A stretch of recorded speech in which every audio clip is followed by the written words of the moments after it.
to my channel, The Sewing Warehouse, where I talk to you about my dressmaking journey. Today I have another makes and plans video for you, and it makes me so excited because I love sharing my makes and my plans. But before we dive into that, I just wanted to say something to Liz from The Baker That Sews. She gave me a shout out on her channel yesterday, and that meant that this morning I woke up to a lot of comments on my videos and a lot of new subscribers, and I just want to say thank you because that means a lot. And to all of you lovely people that have been commenting on my videos, thank you. I really appreciate it. If you've watched a few of my videos, you will know that I live in a different country than my family and friends, and it can definitely get lonely sometimes, and I was having a bit of a hard time last week, so all of your encouraging words have really helped me start a good week, so thank you for that. So let's get started talking about my makes. So because there's a lot of new people here, I will just explain. I do not upload a makes video every month because I just don't have enough time to sew a lot with my work and my school commitments. So instead I make a video when I've made 3 things, and I talk to you in depth about my 3 makes, and then also about my 3 plans for the coming time. And then once those 3 are finished, I will make another video, and so on and so on. So without further ado, here's my first make. So the first make that I want to talk to you about is the Fibremood Norma blouse. I have made this pattern a couple times before. I actually got it as a free pattern a couple of years ago when I just started out. They offered it to me for free, or to everyone, I guess. If you signed up to the newsletter, you got it for free. And I have made it a couple times since then.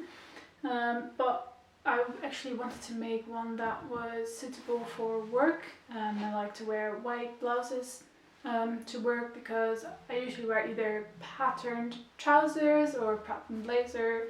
So I just want to wear something simple that goes underneath. So I made the Fibremood Norma. I don't make any adjustments to the fit of it. So I make a size 42. And that fits me really well. The only thing I did this time is, because I like to tuck in my blouses when I go to work, is I lengthened it by 10 centimeters. And if you want to lengthen it yourself, don't forget to lengthen the button blanket too, because I almost did, and that would have been trouble. But I've remembered in time. So that's basically the only thing I did. I chose a little bit of a smaller button this time, so I've made more buttonholes than I did in previous versions. Now you can see it has like this little poof sleeve, and it looks really nice. Now this fabric that I made it in is embroidered cotton. So it is, you can't really see I think on camera, but you've got all these flowers embroidered on it, and it's really nice. I bought the fabric in the Netherlands at a shop that is now unfortunately no longer open, but I bought it there last summer, and I'm really glad I finally sewed it up. So this fabric is actually quite transparent. I don't know if you can see on the sleeve, but it's actually quite transparent. So what I did is, for the bodice pieces, I underlined it with some plain white cotton. So it's just, I don't think, let me see if I can open it up for you, and I can show you. So yeah, I don't know if you can see it properly. Just one more button. Just hang in there, guys. Now.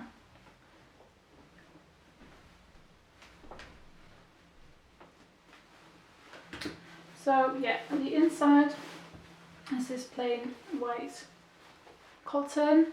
So I just interlined it by just cutting out the same pieces in this embroidered fabric and the plain fabric for the front bodice pieces and the back bodice piece, and I just stage stitched it along, or basted it along the edges, and then just treated that piece as one for the construction part. Now I've also made the button placket out of the plain cotton just because it makes it easier, and it doesn't get as bulky as with the embroidered fabric, and also the, what do you call it, the cuff thing, binding, sleeve binding. I also made that out of plain cotton. So yeah, I have worn this to work already because I just really wanted to show it off. I am so happy with this, it looks so pretty. It has like this rainbow overlocker on the inside, so just my secret bit of pop of colour that I always love. My colleague thought I was a little bit crazy for wearing short sleeved blouse to work, but I was really happy wearing it, and I will get lots of wear out of this, I think. The second thing I want to talk to you about is the Tilly and the Buttons Billie sweater.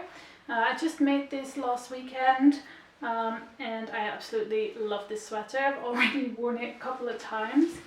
The fabric is really, really nice. It's a French terry from Higgs and Higgs that I bought at the Creative Craft Fair, and I just absolutely love these watercolor flowers. And my friends also say this is really a shine-on kind of fabric. So yeah, this is really my kind of thing. It has kind of like a light sage background, and then all these lovely flowers on it. This pattern also is really, really easy to sew. I just made up a straight size 5. Usually for Tilly and the Buttons, I start with a 5 at the bust, grade down to a 4, and then to a 5 at the hips again. But since this is just a simple oversized sweater, I figured I wouldn't bother grading it, so I just made a size 5 and it fits me really well. I love how with this hem thing at the bottom, what you call that, the waist, not a waistband, is it a waistband? Hem band at the bottom, that it just makes it come in a little bit more. So you do get a little bit more of a defined area instead of just like oversized look. Also because of like the balloon sleeves, it counteracts that oversizedness of the waist area a little bit. So it actually looks really nice on me. Usually like sweaters are just like oversized, and because I've got like quite a bit of waist definition, it just makes me look really big. So I always try to go for something that has a little bit more of a waist definition, or like I said, the balloon sleeves just kind of like draw away the attention from the oversized waist, if you know what I mean. Like it just looks nicer. And also this fabric, I'm absolutely obsessed. So I am really happy with this one. And I think I will sew lots more sweaters, Billie sweaters, if I find more fabric that's like this, because it's just like, it's a simple sweater, but if you have like such a nice fabric, it like really showcases the fabric basically, and that makes it interesting that way. So the last make that I want to talk to you about is the True Bias Marlo cardigan. I have had my eyes on this cardigan for some time, because I think it just looks really comfy, but I was trying to look for a fabric that was perfect for this pattern. I don't like the Marlo in a jersey look, that's just not my style, so I really wanted like a knitted fabric, and I wanted to make it up in that. Like the one that is on the, well, basically the pattern front things. The model wears it in like a knitted fabric, and I just really fell in love with that style. So that's kind of the fabric that I was looking for, and I finally found it in Guthrie and Ghani when I went to sew Brum last year. And excuse me.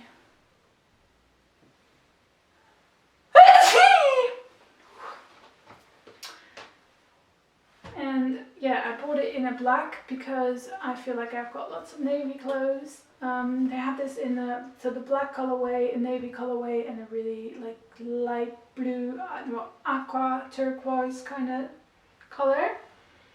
So I went for the black because the turquoise is not me, and then the navy, I already have so much navy, so I figured I would choose something else. So I went with the black, and I love this fabric. Like it's really nice fabric. Yeah, I love the way it looks. I love the way it feels. But working with it has been absolute hell. I kid you not. So it started with the cutting out. The cutting out was hard work. I think if I had to do it again, I would probably cut it on a single layer, but I was just kind of feeling lazy, so I didn't do that. I thought about it because I feel like, oh, maybe it was going to shift too much or anything like that, but that wasn't the case, so I just decided to cut it on 2 layers. Luckily there aren't that many pieces, so it was done quite, relatively quickly, but it was hard work for sure. And then when it came to sewing it, so I sewed it on my overlocker because it's a stretchy fabric and I just figured, it would be good. When it comes to sewing like knits like this on the overlocker, it's best to turn up the differential feed. So yeah, it just, otherwise like you can get like the curly whirly bit, like it won't lay flat nicely, so I suggest that.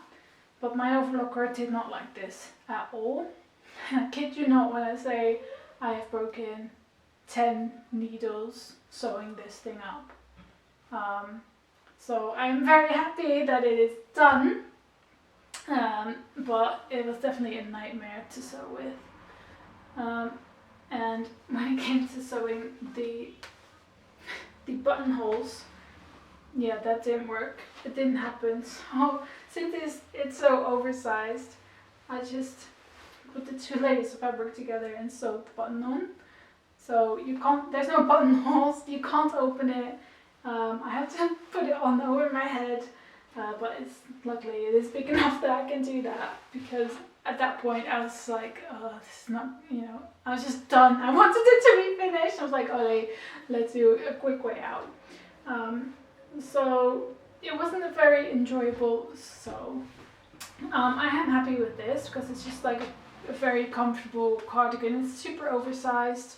I probably wouldn't wear it outside of the house because it does not look great on me at all. But I am happy with having just like a snuggling up cardigan that looks really nice, and I've made myself. So yeah, those were my last 3 makes, and let's get talking about my plans. So for my makes, I have decided to do things a little bit different, and I've decided to draw them out rather than just have them in my head. Now, I am not the artistic genius my sister is, so don't laugh at me, but I will show you the pictures with the plans first, and then I'll show you my fabrics and I'll tell you more about it. So first up we have this lovely lady. As you can see, what I'm planning to make is a yellow dungaree dress, and I'm planning to wear it with like a black top and black tights. And yeah, this is my make for So Yellow for Endo. As you can see, yellow fabric. I'm making a dungaree dress by Threadcount patterns. I got this pattern with a sewing magazine, and I think I actually bought the magazine because the pattern was in there. I like to browse the shop sometimes for like some sewing magazines, and if they have nice patterns included, I will buy it. But basically I only buy it for the patterns.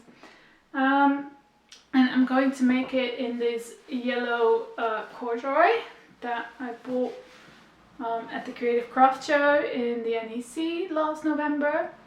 And when I saw this pattern, I immediately thought I was going to make it up in an ochre yellow corduroy and wear it with a black top and black tights. Obviously, like in summertime, I could maybe wear it with a short top, but since corduroy is quite warm, I'm wondering if it won't be too warm for summer anyway. But yeah, this is my first make, and this is going to be on the top of my priority list because I just realized earlier today that the deadline for So Yellow for Endo is the 25th of March, and coming weekend is the only weekend I'm home, so I'll be traveling next week, and then that's Saturday I think is already the deadline, so I have to get on with it. Luckily I did wash the fabric already, so, and I cut out the pattern already, so I just have to cut it out in the fabric and sew it up, and I don't think it should be too much of a difficult sew. Like, there's not too many notions or anything, so I'm hoping that will be quite easy. And the only thing that has me wondering is when I was cutting out the pattern, it does have different sizes, but it doesn't mention what the sizes are basically, so I have no idea what the measurements are for the pattern. So there's no measurements on the back of the envelope, and there's no measurements on the pattern pieces. In the instructions it says you know, make it according to the measurements are on the pattern piece, but they're not. I've checked like 10 times and they're not. So I've basically just cut out a size medium, and I didn't trace it either because I was in a bit like F it stage. But yeah, so I have no idea how this is going to turn out. But I guess if I don't fit it, I can give it to someone else. But yeah, I'm hoping it won't be too small. So yeah, that's the first thing I'm going to make. I'm going to focus on that this weekend. Then my next make is going to be this. And it is the Blanca flightsuit by Closet Core Patterns. Now I have seen this pattern like in so many times, and like in so many different types of fabric you can make it with so many different prints, and it's so nice to see, and I really love the look of it. I don't know if you saw, but Brogan from the Crafty Pie recently made one, and it looks absolutely fabulous. So this has been on my list for some time, and I've actually bought this fabric also in the Creative Craft Show in the NC in November. So I've had this plan for some time, but I just hadn't got around to making it yet. But I am very excited to get started on this. I think I have all the notions for it. I am choosing the long sleeved option with the trousers, like with the button on the trousers, so they come in a little bit and they're not that wide legged. I'm choosing also the belt buckle option. So yeah, I think I have everything. There's pockets on the breast that have a sleeve. Not a sleeve. They have a zipper. So I bought the long zipper, but I don't think I've bought specifically zippers for this. But I'm gonna see if I can make it without zippers actually. And then there's 2 pockets in the trousers, belt buckle here, 2 buttons here. So I think I'm good to go. And I am very excited. I've never made a full bodysuit before, so I'm going to be really curious how that's going to go. This is going to be just basically a little bit of a trial version. I have traced the pattern in my size, but I have to like measure things like the length of my body and the inseams, things like that I usually have to adjust. Obviously when it comes to like jumpsuits or full bodysuits, you have to make sure like the rise is good, the crotch seam is like good, because you don't want to, you want to be able to sit down. And actually I think I got the tip from someone that you should measure yourself when sitting down, so you can get a more accurate measurement of your like crotch seam, inseam thing, so you can be sure that it fits while you sit down. Obviously same goes for like thighs, because they expand when you sit down basically, so you want to make sure that the garment is still comfortable when you sit down. And then last but not least, I have this one. So this is basically, design. I think about the outfit because I want to think more about outfits that I can wear rather than pieces that I'm making. So here I've drawn out the full outfit, and you might recognize from just now that I showed you this Norma blouse, and I am making these trousers. And they're in like a soft pink with like a nice flowery pattern on there. So the pattern that I've chosen for this is the Aina trousers. And I really love the look of the Aina trousers because they have like a flat front and an elasticated back. So they're still comfortable in the back, but they have that sleek kind of look at the front. And it makes them really appropriate for like work wear. You can wear them in the office. Also, depending on what kind of fabric you make them in, they give you a really different look. The pattern comes in like a trouser look, but also a cloth look. And you can make it in like all different kinds of fabric. Like you can make it in linen or cotton or denim, and it will give you a completely different look. So when I decide on patterns, I really try to envision making multiple versions of that, just because it kind of like saves, it's just more efficient that way to just choose a pattern that you use more, but you don't want to make something that just looks the same basically. So I just try to look at patterns that would look different in different kinds of fabric, and that's why I came to the Aina trousers. And the fabric also bought the Grey Craft Show pattern. I think I'm finally getting around to sewing up all the fabrics that I bought there. But yeah, it's this lovely like soft pinkish, like I wouldn't say salmonish, I wouldn't say salmon, but just light pink, blush pink I guess. And it has these stalks, I guess green stalks down everywhere, and then these flowers on it, and I think it would look really nice in some trousers. I really like wearing prints, and I think it's not too busy, especially if you wear it with a white top, like I'm wearing now. I think that looks really, really nice and really professional. So that is what I am making. Well, it's the lowest on my priority list. It's no rush. I think with the Blanca, I want to pay like really good attention to it. In my mind, the construction of it is like quite difficult, but I mean, I don't know. When I asked Brogan, like, oh, do you have any? Is it like difficult? She didn't say it was, and I've heard other people say as well that it's easier than they thought it was going to be. And I guess, I mean, it really, I mean, it's not. Is it difficult? I don't know. If you have to sit, other than that, it's just like a top and trousers, and you just attach it to each other, right? And just some pockets. I don't think that, maybe there's not really that much difficult techniques, I don't know. I have definitely sewn a zipper before, like I'm confident sewing a zipper, so yeah, I'm quite excited to get started. So yeah, those are my next plans. Hopefully I won't take too long to show you that I've made them, and maybe you're just as excited as me to see them all sewn up. I'm especially excited for this fabric. I love this fabric. So yeah, thank you for watching, and if you like it, give it a thumbs up, and if you want to get a notification when I release a new video, subscribe to my channel. Thank you for watching. Have a good week.